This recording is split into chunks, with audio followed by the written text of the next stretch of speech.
Наконец-то хорошие новости сегодня обсудим. Когда вообще в последний раз такое было, что мы хорошие новости обсуждали? Сегодня в аэропорту Анкары произошло то, о чем шли неопределенные разговоры последние несколько месяцев. Россия обменяла 16 политзаключенных на 10 граждан, сидевших в европейских и американских тюрьмах.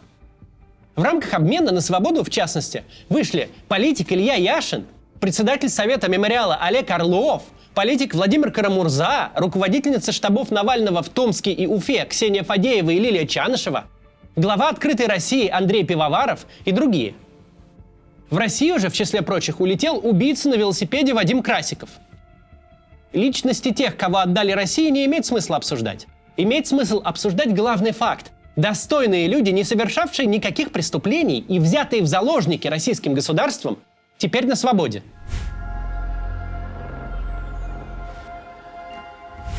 Спасение из российской тюрьмы – это не вопрос свободы и заключения.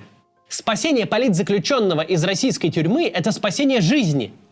Российское государство умеет убивать людей в тюрьмах, умеет доводить их до смерти невыносимыми условиями содержания.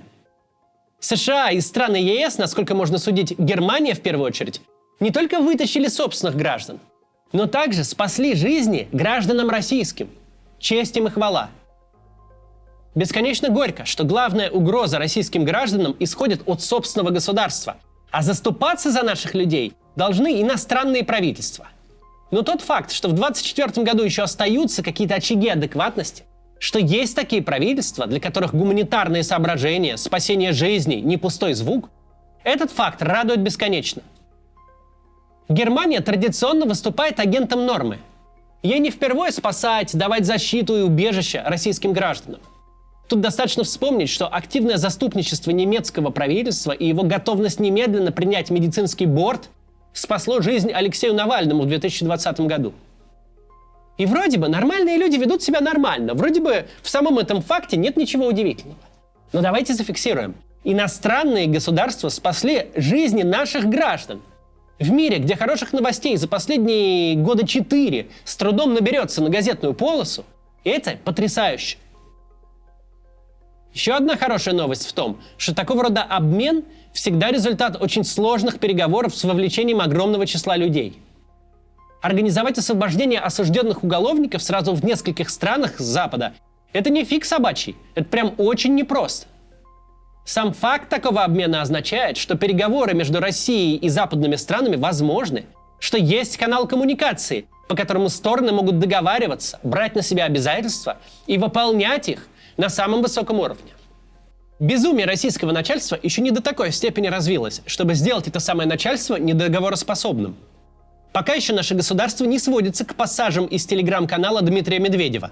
Остаются еще люди, которые могут разговаривать человеческим языком, влиять на принятие решений и доводить их до реализации.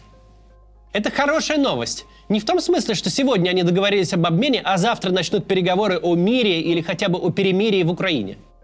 Так это, к сожалению, не работает. Но способность приходить к соглашению хотя бы о чем-то совершенно точно отодвигает нас на шаг дальше от глобальной ядерной войны. Значит, степень изоляции не настолько глухая. Значит, с российской стороны есть люди, способные выдавать ртом что-то помимо кровожадного мычания. И кто-то готов их слушать. А обсуждения могут доводиться до реализации, при том, что никто никого не кинул. Значит, еще где-то теплится мало-мальски адекватное представление о норме. По нашим временам это уже очень много, больше, чем мы могли ожидать. При этом нельзя забывать контекст. Российское государство берет заложников, причем уже почти этого не скрывает. Берет в заложники собственных граждан, осуждая их по липовым предлогам, а меняет их на настоящих уголовников, людей, на которых клейма негде ставить и которые изолированы от общества в тюрьме не просто так. Это как раз не новость никакая. Что российское государство в целом неадекватно, это мы знали давно. Но сегодня мы узнали, что осталась достаточная доля адекватности, чтобы с отдельными его представителями можно было разговаривать и договариваться до какого-то результата. Никого из тех, кого Россия сегодня выпустила, не должно было быть в тюрьме в принципе. Эти люди были брошены туда за свои взгляды, убеждения, слова, за свою политическую и общественную работу. Теперь из убийственных условий российской тюрьмы они возвращаются к нормальной жизни. Теперь они в безопасности. Илья Яшин, Владимир Карамурза, Олег Орлов, Ксения Фадеева – все эти люди пережили настоящий кошмар.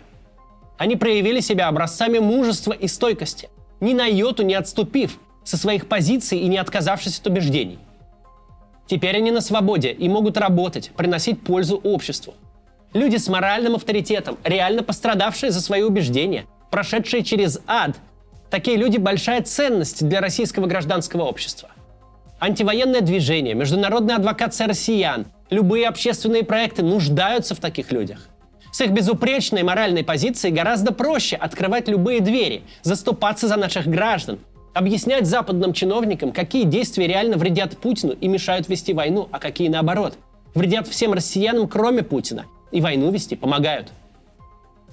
То, что случилось сегодня, лучшее, что случалось за последние несколько лет. Единственная темная строка, что до этого обмена не дожил Алексей Навальный. Безусловно, он тоже должен был бы быть сейчас на свободе и продолжать свою деятельность, так как ее продолжат Яшин и Карамурза. Завтра мы выпустим большой обзорный ролик о произошедшем. К тому моменту все станет яснее, наверняка выйдут интервью и пресс-конференции освобожденных. Ну а пока просто радуемся и надеемся, что приступ адекватности у российского начальства не был единичным, и гуманитарные договоренности продолжатся. Всех поздравляю. До завтра.